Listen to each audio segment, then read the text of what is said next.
I paid $100,000 to go to the best design school in New York and be roasted by famous designers. And this is what I learned from it.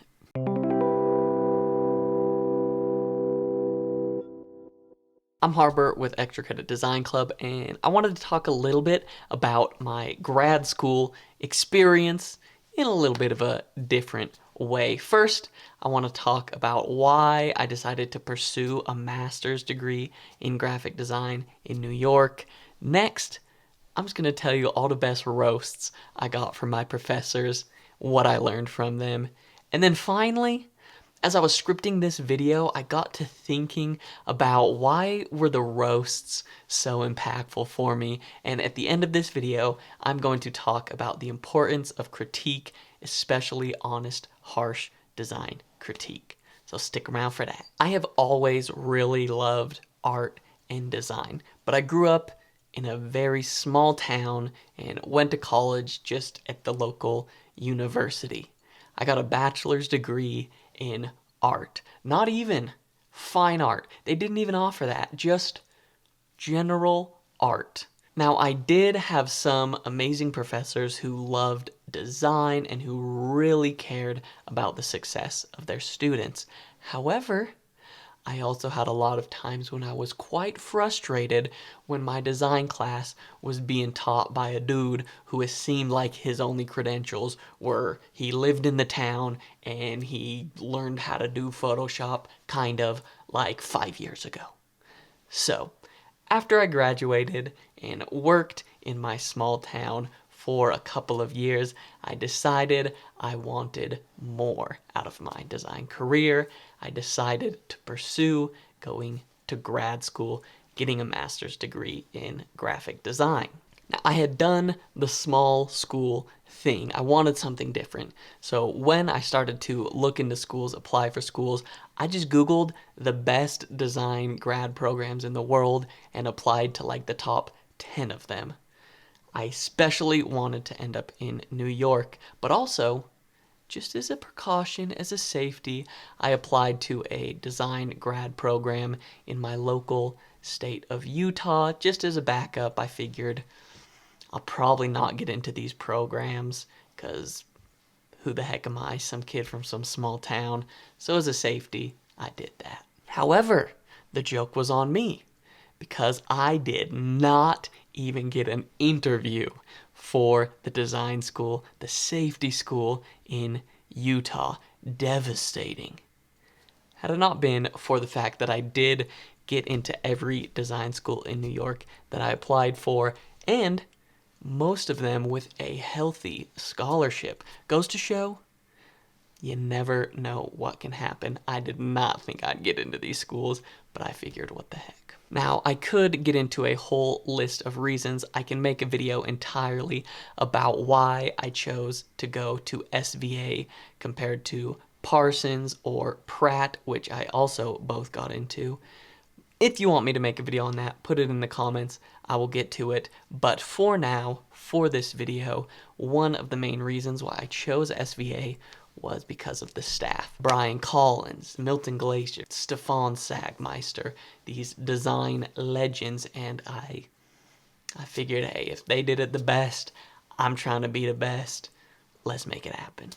Unfortunately, SVA is the only school in New York that didn't offer me a scholarship, but like I said, I wanted to learn from the best of the best. So for me, I decided I wasn't going to let money stop me. It would be worth taking on a little more, or a lot more, student debt. But again, that is a whole other video I could make. If you want to hear about it, let me know.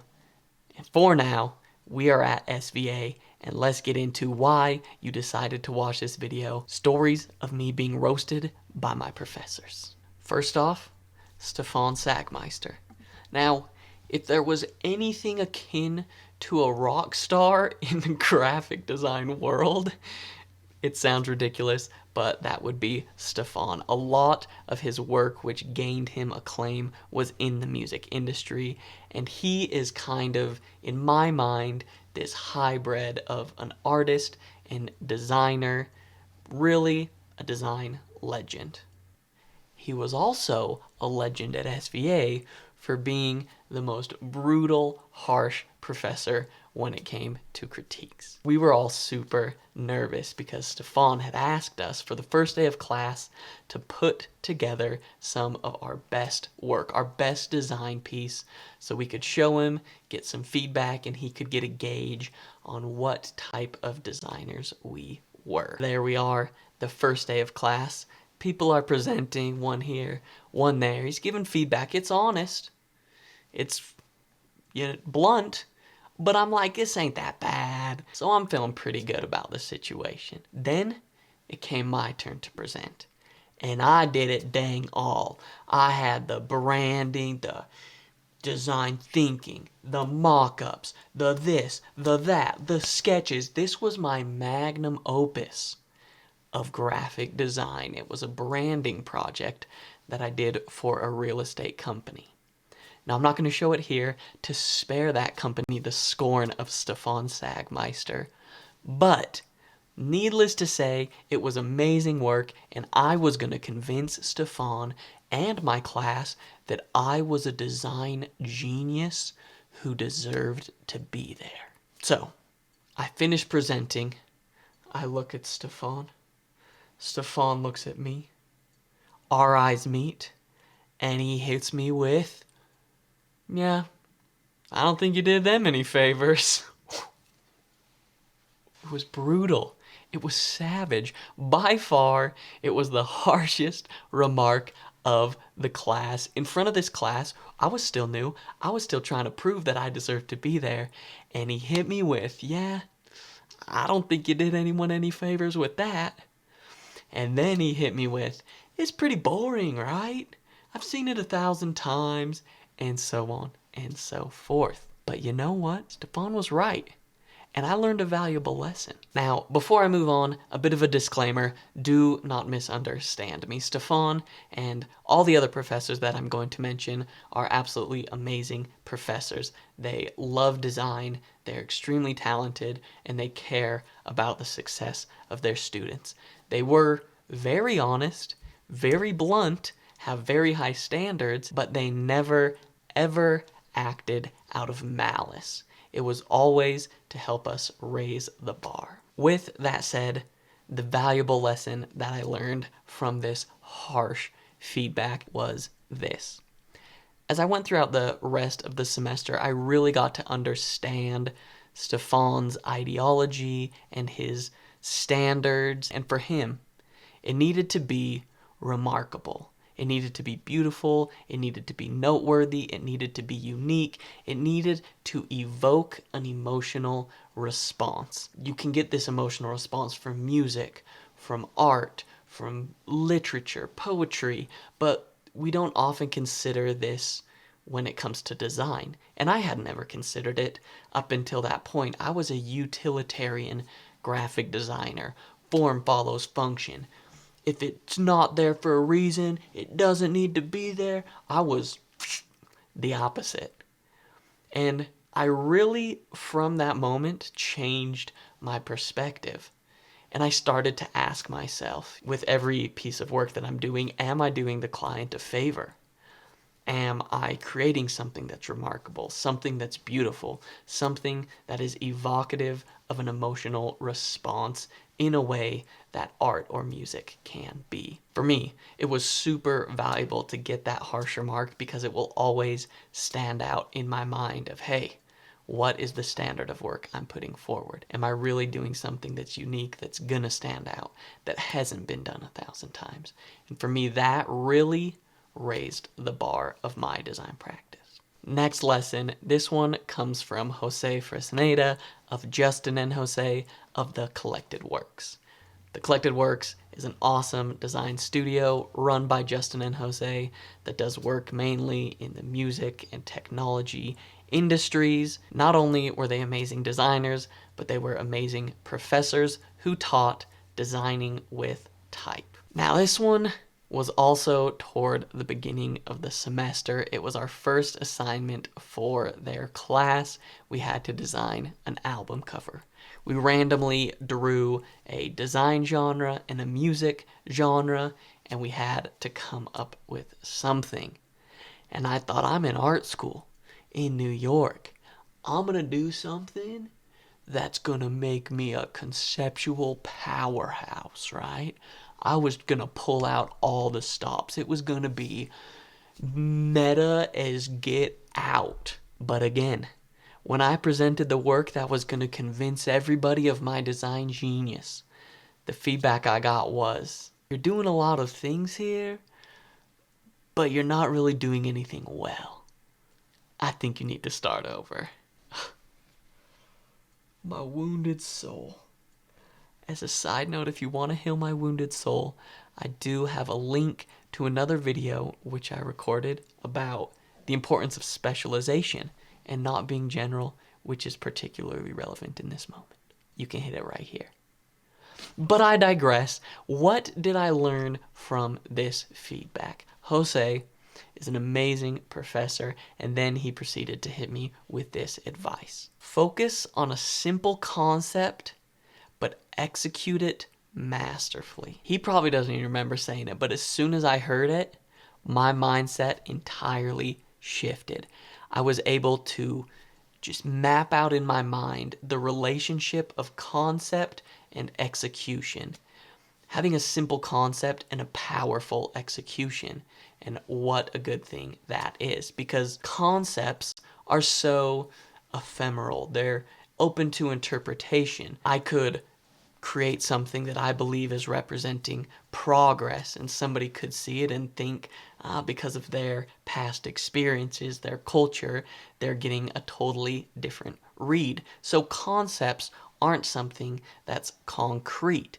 The simpler, the better when it comes to understanding. If you're trying to be, I'm going to be empathetic, but also edgy, but also loud, but also intelligent, but also funny, and I'm going to do it all in one design, like, it is not ever going to read as you intend it to read.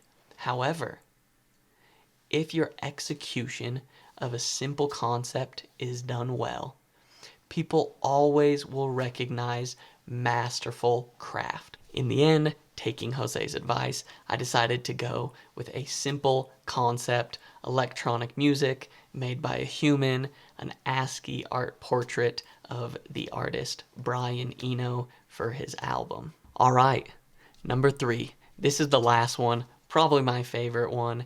Enter Brian Collins. If you're not familiar with Brian Collins, he owns Collins, a design studio that does absolutely amazing work for large companies. The work hits the perfect balance of contemporary, interesting, yet accessible, absolutely beautiful work. Before grad school, I never really looked up to any designer beside Brian, and he is largely the reason I decided to go to SVA. Now, Brian was something else when it came to teaching design.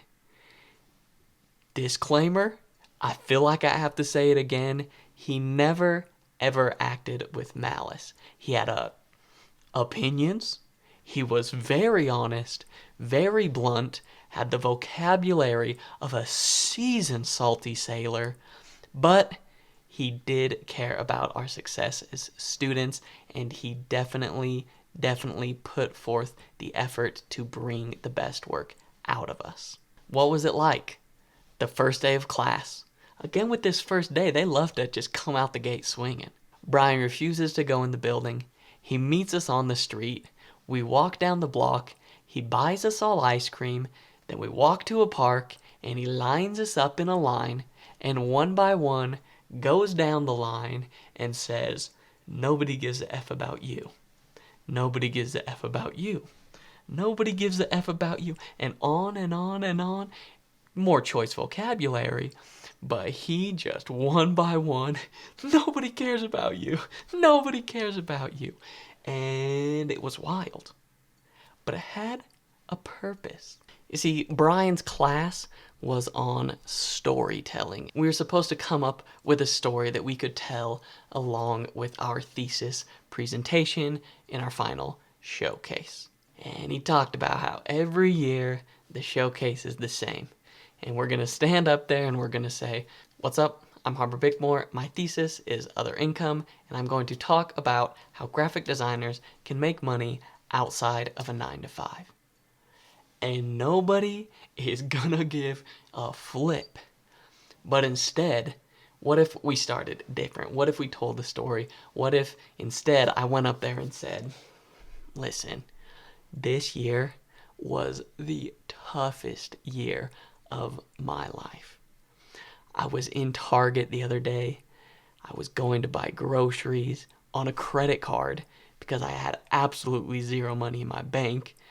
And when I went to pay, I was declined. I was newly married and I felt like a failure, like I couldn't provide for my family. Worse, I was just about to start grad school in New York City. How was I going to pay rent? How was I going to buy groceries when I didn't have time for a job?" Now, suddenly, people are going to care because of the power of the story. I'm still always working on storytelling, trying to get better at that, but the impact was made and the importance of storytelling was understood, at least by myself. Now, Brian, of course, could have just sat us down in a classroom like every other professor and just had a presentation like every other professor, and he could have said, "Storytelling is important because of X, Y, and Z." And would I have remembered that lesson? Maybe, maybe not. But the way that Brian presented it, "Meet me on the street. I'm buying you ice cream. We're going to the park. Line up.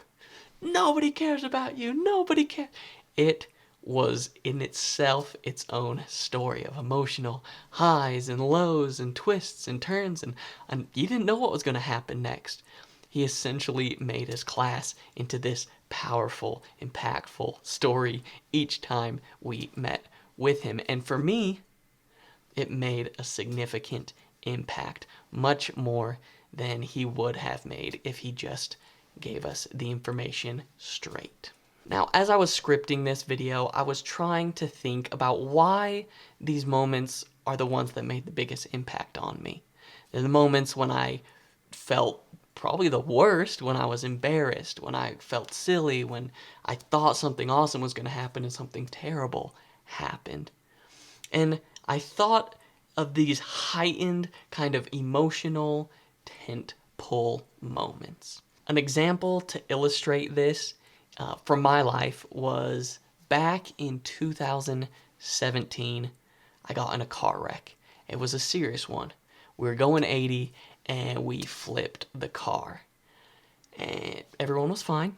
Nobody got hurt miraculously. But when we were flying through the air, I remember every sensation. I thought I was going to die. My emotions were, peak. And my brain was working 1,000 miles per hour. I could have written a novel about what went through my head from the time we lifted off to the time we hit the ground again. So I had these super heightened emotions, and my mind was going 1,000 miles per hour, and the things that went through my mind in those moments, and the moments especially right after, have made such a profound impact on me. Honestly, have changed the way I lived my life. And to a very small extent, design critiques are like mini car crashes. We have these heightened emotions, and with that comes this heightened awareness. Our thoughts are going 1,000 miles per hour, and the moments after, we're thinking all kinds of things. So how can you, as a designer, take advantage of this? The number one thing, first off, share your work. Give yourself the opportunity to be embarrassed frequently. Show it to people that you admire. Show it on the internet. Show your work everywhere you possibly can. Give yourself the chance to have this embarrassing social moment where you feel like, "Oh, I'm in danger." You ain't really in danger, but you feel like you're in social danger. That someone's going to find out that you're a fraud, that your design is terrible, that all these things. And if somebody hits you with honest feedback, man, sometimes it kind of hurts.